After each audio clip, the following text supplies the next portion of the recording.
Queridos seguidores, nesse tempo que estamos aguardando o novo Romano Pontífice, lamentando profundamente a morte do Papa Francisco, né? Eu publiquei ainda recentemente um vídeo falando assim, poxa, tem tanta gente dando opinião, falando do conclave, direita, esquerda, quem que vai vencer, como se fosse um plebiscito, uma campanha qualquer.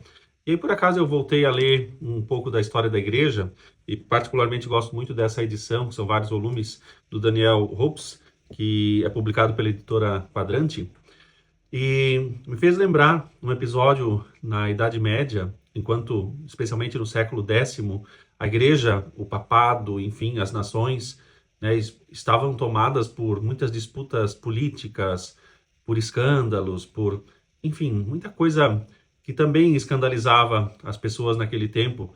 Claro, não tinha internet, talvez não ficaram sabendo de todos os detalhes, melhor até.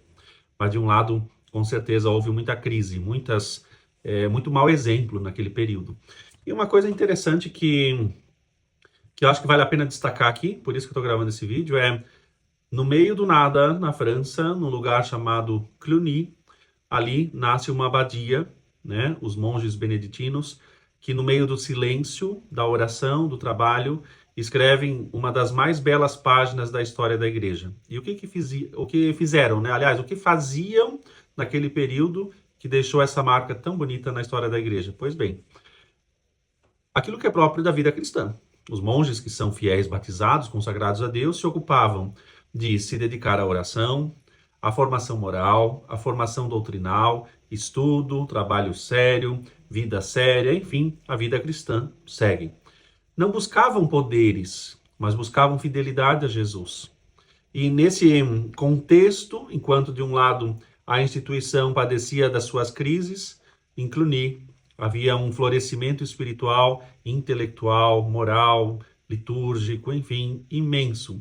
Ali nasceram verdadeiros líderes e foi formando aos poucos, no silêncio e na oração, uma geração de líderes que estavam prontos para servir. Tanto é que de Cluny nasce uma rede de abadias que foram aos poucos crescendo, se dedicando a isso, a oração, a formação, o estudo profundo.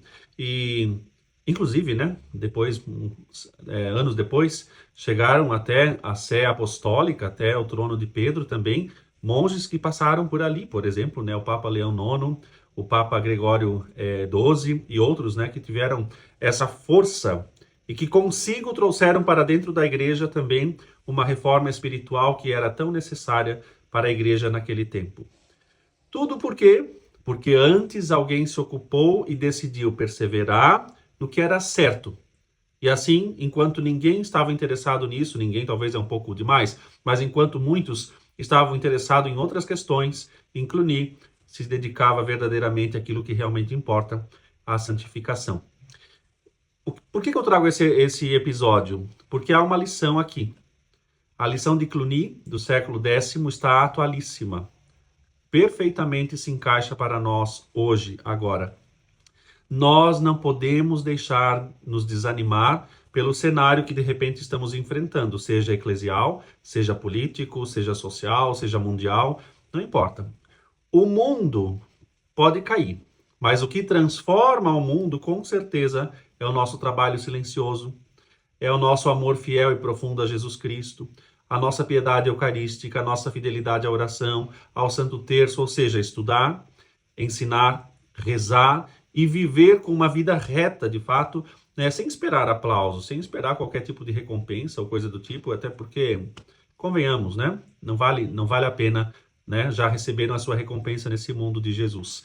É hora de plantar sementes, é hora de pegar e no tempo certo elas hão de florescer. Quem sabe, né? Tomara que seja oportuno esse vídeo para você. Inspire-se nesse bom exemplo dos monges do século X. Trabalhe em silêncio.